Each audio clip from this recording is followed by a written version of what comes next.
श्री गणेशाय नमः। शांताकारं भुजगशयनं पद्मनाभं सुरेशं विश्वाधारं गगनसदृशं मेघवर्णं शुभांगं लक्ष्मीकान्तं कमलनयनं योगिभिर्ध्यानगम्यं वन्दे विष्णु भवभयहरं सर्वलोकैकनाथं। प्रह्लाद नारद पराशर पुंडरीक व्यासांबरी शुक शौनक भीष्मदालभ्यान् रुकुमांगदार्जुन वसिष्ठ विभीषण आदीन पुण्यानि मान परम भागवतान् स्मरामि। शुरू करते हैं श्री भक्तमाल का 46वां छप्पा हम लोग पढ़ेंगे, जिसमें हम लोग श्री बिल्व मंगल जी के बारे में पढ़ेंगे। श्री कृष्ण कृपा को पर प्रगट बिल्व मंगल मंगल स्वरूप करुणामृत सुकवित युक्ति अनुच्छिष्ट उचारी रसिक जन जीवन हृदय जय हारावली धारी। हरि पकरायो हाथ बहुरी तहम लियो छुटाई कहा भयो कर छूटे बंदो जो हिये ते जाई। चिंतामणि संग पाई के ब्रज बधु केली बरनी अनूप। कृष्ण कृपा को पर प्रगट बिल्व मंगल मंगल स्वरूप। भगवान श्री कृष्ण के परम कृपा पात्र श्री बिल्व मंगल जी इस संसार में प्रत्यक्ष मंगल कल्याण के स्वरूप थे। विश्व का मंगल ही बिल्व मंगल के रूप में प्रकट हुआ। आपने श्री कृष्ण कर्णामृत नामक सुंदर काव्य का निर्माण किया, जिसकी उक्तियां सर्वथा नई हैं, दूसरे कवियों की जूठी नहीं हैं, प्रेमा भक्ति से प्रकट सहज एवं दिव्य उद्गार है। श्री कृष्ण कर्णामृत रसिक भक्तों का जीवन प्राण है। उन्होंने इसे कई लड़ियों के हार के समान अपने हृदय में धारण किया है। एक बार भगवान श्याम सुंदर ने अंधा होने पर वृंदावन का मार्ग दिखाते हुए अपना हाथ पकड़ाया और फिर उसे छुड़ा लिया। उस समय आपने उनसे कहा, हाथ छुड़ाकर चले जाने से क्या हुआ? मैं तुम्हें वीर पुरुष तब समझूं जब मेरे हृदय के बंधन से छूटकर चले जाओ। आपने चिंतामणि का संग पाकर व्रज गोपियों के साथ हुई श्री कृष्ण की लीलाओं का अत्यंत सुंदर वर्णन किया है। उसके द्वारा सभी भक्तों का मंगल हुआ, अतः आप मंगल की मूर्ति ही थे। अब हम लोग प्रियादास जी के कवित पढ़ेंगे। कृष्ण वेना तीर एक द्विज मति धीर रहे हुए गयो अधीर संग चिंतामणि पाई के। दक्षिण भारत की कृष्ण वेना नामक पवित्र नदी के तट पर एक ग्राम में श्री बिल्व मंगल नामक ब्राह्मण रहते थे, जो बड़े गंभीर एवं धैर्यवान थे। लेकिन चिंतामणि नाम की वैश्या का संग, नृत्य ज्ञान आदि पाकर उसमें आसक्ति होकर बिल्कुल अधीर चंचल हो गए। तजी लोक लाज हिये वाही को जू राज भयो निशि दिन काज वहे रहे घर जाई के। उसके प्रेम फंद में फंस कर इन्होंने लोक लज्जा एवं कुल की सभी मर्यादाओं का त्याग कर दिया। इनके हृदय पर उसका पूरा पूरा अधिकार हो गया। सब कुछ छोड़कर बस यही एक काम रह गया था कि दिन रात उसी के घर में जाकर रहते थे। पिता को सराध नेकु रह्यो मन साधी दिन शेष में आवेश चलियो अति अकुलाई के। एक बार पिता श्री रामदास जी के श्राद्ध के समय किसी प्रकार अपने मन को रोककर कुछ देर घर में रहे, परंतु सायंकाल होते ही आप उसके प्रेम के आवेश में आ गए। दिन भर के विरह से अत्यंत व्याकुल होकर उसके घर की ओर चल पड़े। नदी चढ़ी रही भारी पै ना अवारी नाव भाव भर्यो हियो जियो जात ना थे जाई के। चिंतामणि का घर नदी के उस पार था। उस दिन नदी में बड़ी भारी बाढ़ आ गई थी। विलंब हो जाने के कारण इस पार नाव नहीं मिली। इधर इनके मन में चिंतामणि से मिलने की उत्कंठा हुई। इससे बिल्व मंगल जी को जीवन धारण करना अति असंभव हो रहा था। करत विचार वारी धार में ना रहे प्राण ताते भली धार मित्र सन्मुख जाइए। श्री बिल्व मंगल जी ने अपने मन में विचारा कि नदी की इस तीव्र धारा में पार जाने की इच्छा से कूदने पर डूब जाऊंगा और बिना चिंतामणि के समीप पहुँचे यहाँ इस पार उसके वियोग में प्राण नहीं रहेंगे। यहाँ मरने की अपेक्षा नदी की धारा में अपनी प्रियतमा की ओर जाकर मरना अच्छा है। संभव है कि धार में ना डूबकर पहुंच ही जाऊं। परे कूदी नीर कछु सुधी ना शरीर की है, वही एक पीर कब दर्शन पाइए। ऐसा विचार कर आप नदी की धार में कूद पड़े। प्रेम विवश आपको अपनी शरीर की कुछ भी खबर नहीं है, प्रियतम का ध्यान है। मन में एकमात्र ही लालसा है कि अपनी प्रेयसी के दर्शन कब प्राप्त हों। पैत ना पार तन हारी भयो बूढ़े को, मृतिक निहारी मानी नाव मन भाइये। धारा में तैरते तैरते अधिक समय बाद भी वह किनारा अभी बहुत दूर था। आप बहुत थक गए, शरीर शिथिल हो गया। ये डूब ही रहे थे कि एक बहता हुआ मुर्दा सती साध्वी पतिव्रता पत्नी का पास में देखकर उसे मन चाही नाव माना। लगे ही किनारे जाए, चले पग धाए चाय, आए पट लागे निशी आधी सो विहाइये। और उसका सहारा लेकर किनारे पर जा लगे। अब ये बड़ी उमंग के साथ दौड़कर चिंतामणि के द्वार पर पहुँचे, परंतु उस समय आधी रात बीत रही थी, अतः घर का द्वार बंद था।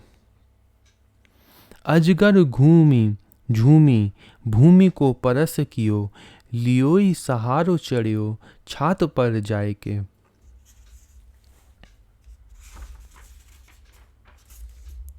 उस समय एक मोटा लंबा सा सांप छत से नीचे की ओर घूमकर लटका हुआ धरती को छू रहा था। विल्वमंगल प्रेमावेश में थे, अतः उन्होंने सांप को रस्सी मानकर उसका सहारा लिया और छत पर जा चढ़े। ऊपर केवार लगे पर्यो कूदी आंगन में, गिरियो यो गरत रागी जागी सोर पाए के। ऊपर भी जीने सीढ़ी के किनारे किवाड़ बंद थे। नीचे उतरने का रास्ता ना पाकर आंगन के गड्ढे में कूद पड़े। प्रेमी के गिरने से जो धमाका हुआ उसे सुनकर प्रेमिका जग गई। दीपक बराई जो पे देखे बिल्व मंगल हैं, बड़ोई अमंगल तू कियो कहा आए के। उसने दीपक जलाकर देखा तो विल्वमंगल जी दिखाई पड़े। चिंतामणि ने कहा, तुम्हारा नाम तो विल्वमंगल है, पर तुम बड़े ही अमंगल बुरे हो। तुमने इस समय यहाँ आकर क्या किया? जल अनवाय सूखे पट पहराए हाय, कैसे करी आयो जल पार द्वार धाये के।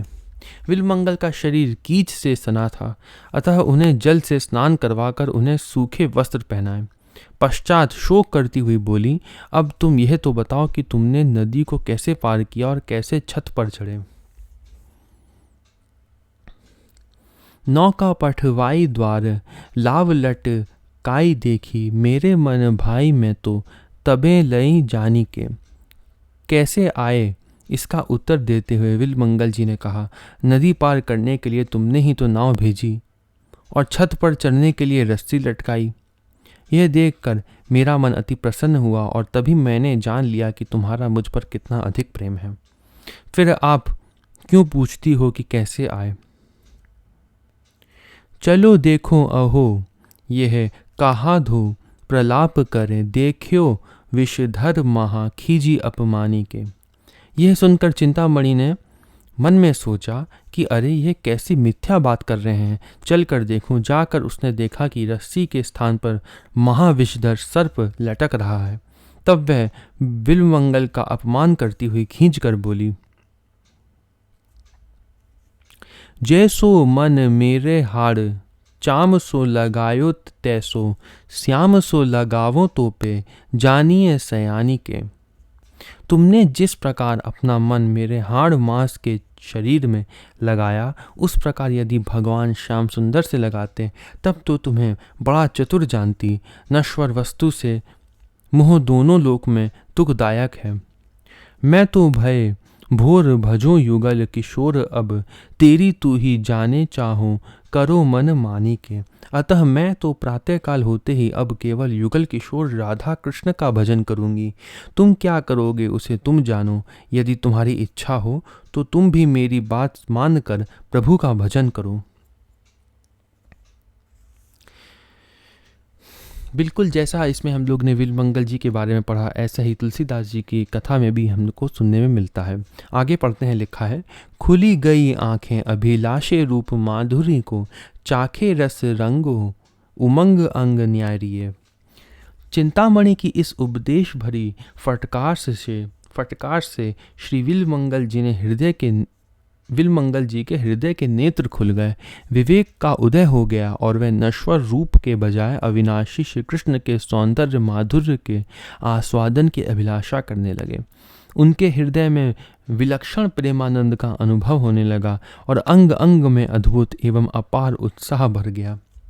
बीने ले बजाई गाई विपिन निकुंज क्रीड़ा, भयो सुख पुंज जापे कोटि विषय वारिये।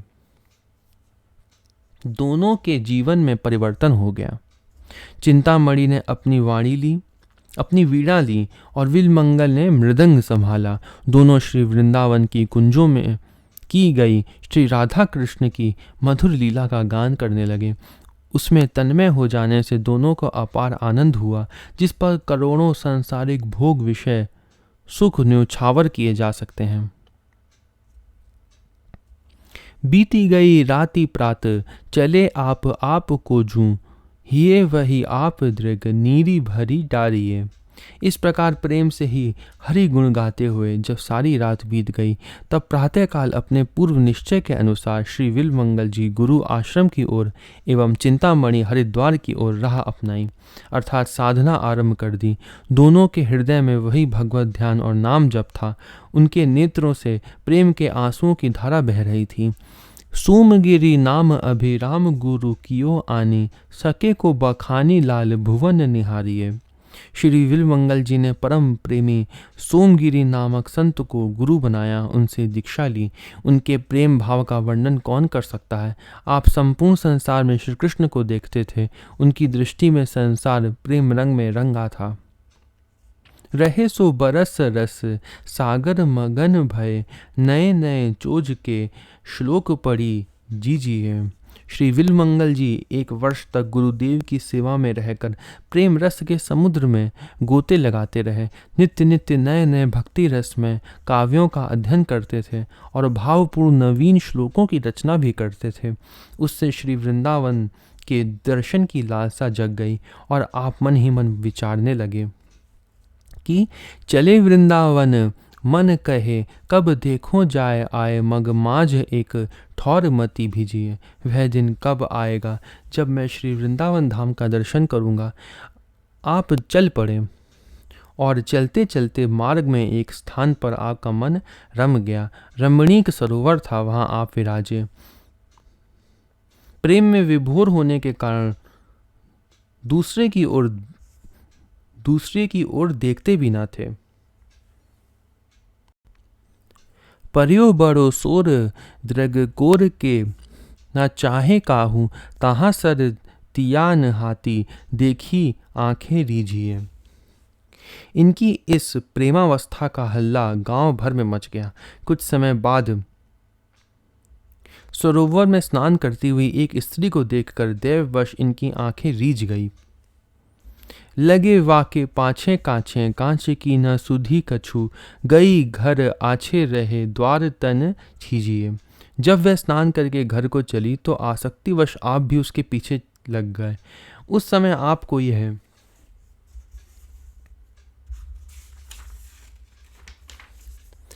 ये भी ध्यान ना रहा कि मैंने संसारी सुखों को त्याग कर विरक्त भक्त वेश धारण कर रखा है।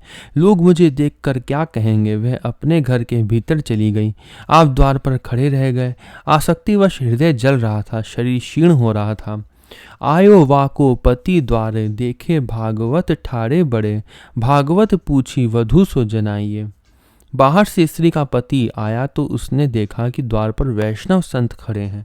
वह स्वयं परम वैष्णव था। भीतर जाकर उसने अपनी स्त्री से पूछा कि संत क्यों खड़े हैं, तूने भिक्षा देकर उनका स्वागत क्यों नहीं किया। तब उसने सब बात कह सुनाई।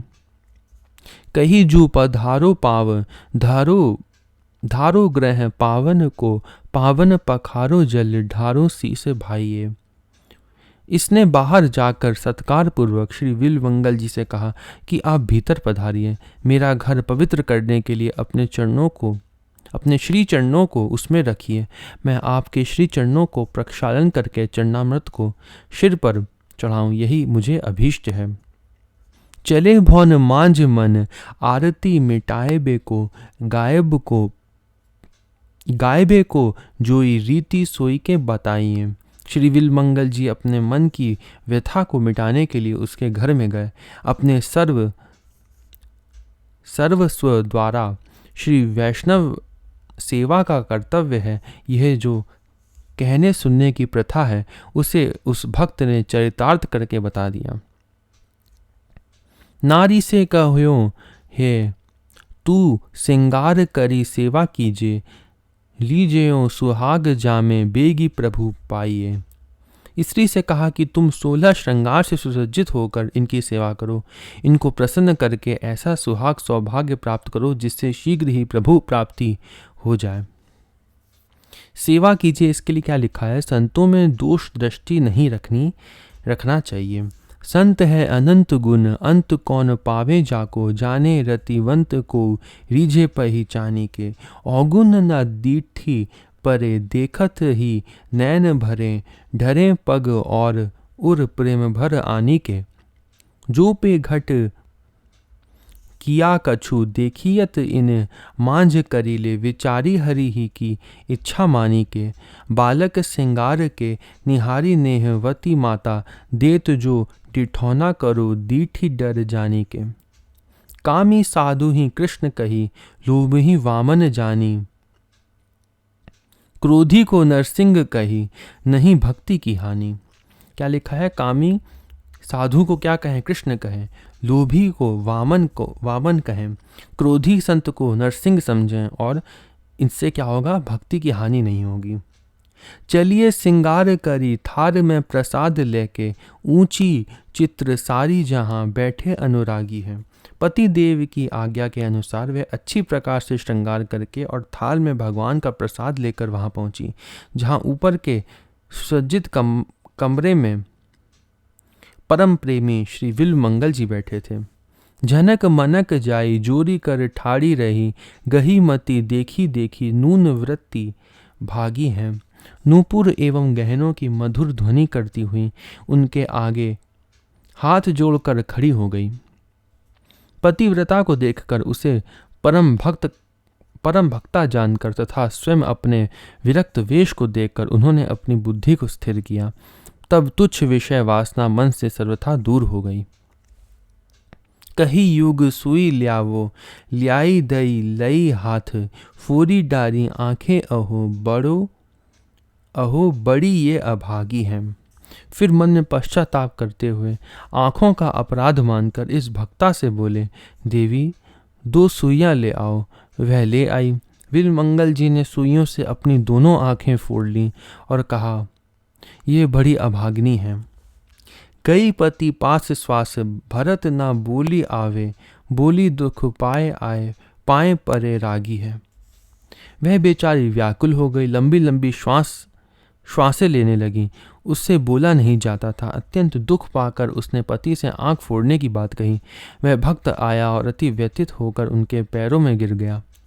कियो अपराध हम साधु को दिखायो अहो, बड़े तुम साधु हम नाम साधु धरियो हैं। उस भक्त ने व्याकुल होकर कहा, भगवान, हमने बड़ा भारी अपराध किया जो एक संत को दुख पहुंचाया। श्री विल्वंगल जी ने कहा, ओहो, सच्चे साधु तो आप ही हैं, हम तो केवल नामधारी साधु हैं, वास्तव में साधु नहीं हैं। रहो अजू सेवा करो, करी तुम सेवा ऐसी, जैसी नहीं काहू मांझ मेरो मन भर्यो है। उस भक्त ने कहा, आप यही मेरे घर पर रहिए, हम आपकी सेवा करेंगे। श्री विल्वमंगल जी ने कहा, आपने जैसी सेवा की है वैसी आज तक किसी ने भी नहीं की है। सेवा का ऐसा भाव किसी दूसरे में नहीं दिखाई पड़ता है। मेरा हृदय आपकी सेवा से अति संतुष्ट हो गया है। चले सुख पाए दृग, भूत से छुटाई दिए, हिये ही की आँखिन सो अबे काम परियों हैं। यह कहकर सुखपूर्वक वे वृंदावन की ओर चल पड़े। भूत के समान दुखदायी आँखों को आपने फोड़कर छुड़ा दिया। आप हृदय की ज्ञान वैराग्य की आँखों से काम पड़ा। बैठे बन मध्य जाई, भूखे जानी आप आई, भोजन कराई चलो, छाया दिन डरियो है। चलते चलते मार्ग में जंगल आया, वहीं आप बैठ गए। इन्हें भूखा जानकर भगवान स्वयं इनके पास आए और भोजन कराकर बोले, अब दिन बीत गया है, कहीं छाया में चलकर आराम कीजिए। चले ले गहाई कर छाया घन तरुतर चाहत, छुड़ायो हाथ छोड़े कैसे नीको है। भगवान आप अपना हाथ पकड़कर श्री विल्वमंगल जी को सघन वृक्ष की छाया में ले गए। इन्हें बैठाकर भगवान अपना हाथ छुड़ाना चाहते थे, पर श्री विल्वमंगल जी ने हाथ क्यों छोड़ दें। ज्यों ज्यों बल करे त्यों त्यों तजत ना एउ अरे, लियोई छुटाई गयो गाढ़ो रूप ही को है। उन्हें तो उसका स्पर्श अत्यंत सुखप्रद लग रहा था। अब वे ज्यों ज्यों हाथ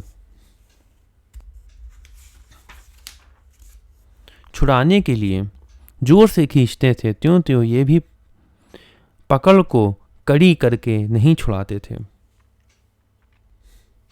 त्यों त्यों ये भी पकड़ को कड़ी करके नहीं छोड़ते थे। अंत में अपना हाथ छुड़ा ही लिया। तब विल्वमंगल जी ने कहा, यहाँ संस्कृत में लिखा है, उसको पढ़ते हैं। हस्त मुक्षिप्य यातु सी बलात् कृष्ण, किमद अद्भुतम हृदयादि निर्यासी पौरुषम गणयामि ते, बाह छुड़ाए जात हो निबल जानिके मोही, हृदय ते जब जाओगे सबल बदोगो तो ही। इसका अर्थ क्या है? इसका अर्थ वही है जो हमने पहले छप्पे में पढ़ा था। फिर से मैं पढ़ाता हूँ, अब वो अच्छे से समझ आएगा, क्योंकि लिखा था, हाथ छुड़ाकर चले जाने से क्या हुआ? मैं तुम्हें वीर पुरुष तब समझूं जब मेरे हृदय के बंधन से छूटकर चले जाओ। ठीक है, ये उन्होंने कहा। हाथ छुड़ा लेने के बाद हृदय से श्री कृष्ण के स्वरूप को उन्होंने अति दृढ़ता से हृदय में पकड़ रखा। इस प्रकार अनेक भगवत लीलाओं का अनुभव करते हुए श्री वृंदावन में आ गए। वह केवल वृंदावन रस का पान करना चाहते थे। उन्हें संसार के सभी रस नीरस लगने लगे। श्री विल्वमंगल जी ऐसे ही करत वृंदावन घन आई, लियो पियो चाहे रस, सब जग लाग्यो फीको है, भई उत्कंठा भारी आए, श्री बिहारी लाल मुरली बजाई के, सुकियो भायो जी को है। श्री विल्वमंगल जी के हृदय में प्रभु से मिलने की लालसा अति तीव्र हो गई। तब इनकी अनन्य भक्ति पर रीझ कर श्री वृंदावन विहारी लाल आए और मधुर मुरली बजाकर सुनाई। अपने भक्त के सभी मनोरथों को पूर्ण किया। खुली गए नैन ज्यों कमल रवि उदय भय देखी, रूप राशि वाणी कोटि गुनी प्यास है। जैसे सूर्य के उदय होने पर कमल खिल जाते हैं, उसी प्रकार श्री कृष्ण की मुरली का मधुर स्वर सुनकर श्री विल्वमंगल जी के नेत्र खुल गए। भगवान का दर्शन करके उनकी अनंत रूप माधुरी के दर्शन करने की अभिलाषा करोड़ों गुनी बढ़ गई। मुरली मधुर सुर राख्यो, मद भरी मनोढरी आयो, आनंद में भास है। मुरली के मधुर स्वर ने इन्हें प्रेमोन्मत्तता से परिपूर्ण कर दिया। ऐसा लगा कि स्वर की रसधारा कानों में प्रवेश कर रही है और उसके दिव्य प्रकाश से मुखमंडल चमक रहा है। मानिके प्रताप चिंतामणि, मन मांझ भई, चिंतामणि जैती आदि, बोले रस रास है। श्री विल्वमंगल जी ने अपने मन में माना कि हमें जो ये दुर्लभ लाभ हुआ है वह सब चिंतामणि के प्रताप से ही हुआ है। अतः उन्होंने कृष्ण कर्णामृत के मंगलाचरण में चिंतामणि जरियति यह महाभाव रसपूर्ण श्लोक लिखा, चिंतामणि को गुरुतुल्य माना। करनामृत ग्रंथ हृदय ग्रंथि को विदारी डारे बांधे रस ग्रंथ पंथ युगल प्रकाश है। आपने कृष्ण करनामृत नामक ग्रंथ रचा जो प्रेम रस की राशि है। इसके पठन पाठन एवं मनन से हृदय की संदेह अविद्या ग्रंथियाँ खुल जाती हैं और प्रेम की रस ग्रंथि बंध जाती है, अर्थात श्री कृष्ण से मधुर रस में संबंध स्थापित हो जाता है और प्रिया प्रियतम की प्राप्ति का मार्ग प्रकाशित हो जाता है।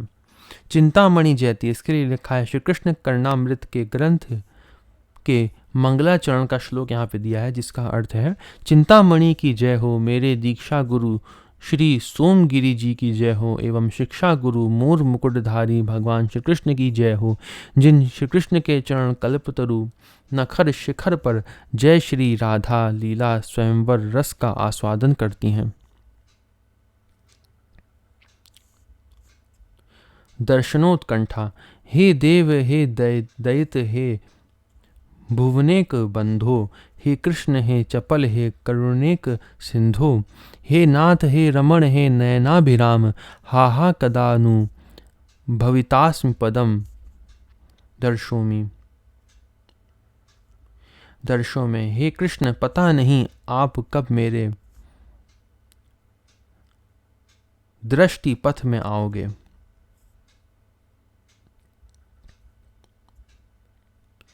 चिंतामणि सुनी वनमांझ रूप देखियो, लाल हुए गई निहाल आई नेह ना तो जाने के। जब चिंतामणि ने संतों के द्वारा यह सुना कि विल्वमंगल जी को वृंदावन में श्री कृष्ण के दर्शन प्राप्त हो गए हैं, तब तो वह निहाल हो गई और उनसे अपना प्रेम संबंध जानकर वृंदावन को आई। उठी बहुमान कियो, दियो दूध भात दोना, दे पठावे नित हरि हितु जन माने के। श्री विल्वमंगल जी ने उन्हें देखकर खड़े हो गए और उनका गुरुवत स्वागत सत्कार किया और उन्हें दूध भात खीर का दोना दिया। चिंतामणि जी ने पूछा, यह तुम्हें कहाँ से मिला? तब उन्होंने बताया कि भगवान अपना प्रेमी सेवक मानकर नित्य इसी प्रकार प्रसाद मेरे लिए भेजते हैं। लियो कैसे जाए तुम्हें। ये ऊपर वाला भी मैंने फिर से ये पढ़ा नहीं था, इसको फिर से पढ़ता हूँ। उठी बहुमान कियो, दियो दूध बात दोना, दे पठावे नित हरि हितु जन मानी के। लियो कैसे जाए तुम्हें, भाई सो दियो जो प्रभु, लेहो नाथ हाथ सो जो देहें सन्मानी के। चिंतामणि जी ने कहा, प्रभु ने प्रेम पूर्वक जो तुम्हें दिया है उसे मैं कैसे ले लूं? मैं तो श्याम सुंदर के हाथों से ही प्रसाद लूंगी, यदि वे कृपा करके आदर पूर्वक मुझे देंगे। बैठे दो जन को पावे नहीं एक कन रीझे, श्याम घन दीनो दूसरों हुई आनी के।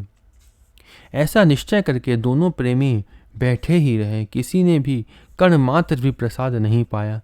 दोनों की प्रेम निष्ठा देखकर घनश्याम प्रभु रीझ गए और दूसरा दूध भात का दोना लाकर अपने हाथ से चिंतामणि को भी दिया।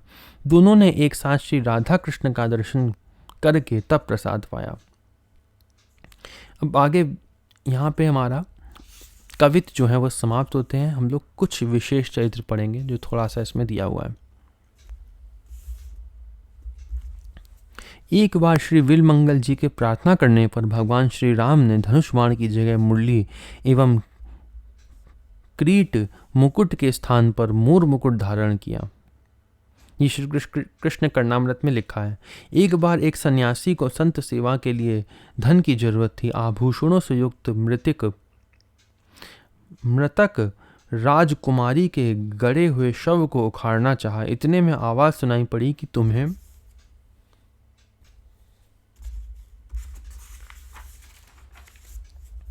धन चाहिए तो मेरे पलंग के नीचे 2 सोने की ईंट गड़ी है, घर जाकर पिता से मांग लो। दोनों ईंटें मिलने पर भी संत सेवा के लिए पर्याप्त धन न होने के कारण पुनः आकर मृतक राजकुमारी के आभूषणों को उतार लिया। पुनः आवाज आई कि सन्यासी को कंचन कामनी का स्पर्श निषेध है, इसलिए धर्म भ्रष्ट होने के कारण अगले जन्म में तुम वैश्यागामी बनोगे, लेकिन संत सेवा के प्रताप से तुम्हें भगवान का दर्शन भी प्राप्त होगा। धर्म भ्रष्ट सन्यासी के स्पर्श से अगले जन्म में मैं वैश्या बनूंगी और तुम मेरे प्रेमी बनोगे। कालांतर में मेरी प्रेरणा से तुम्हारा उद्धार होगा।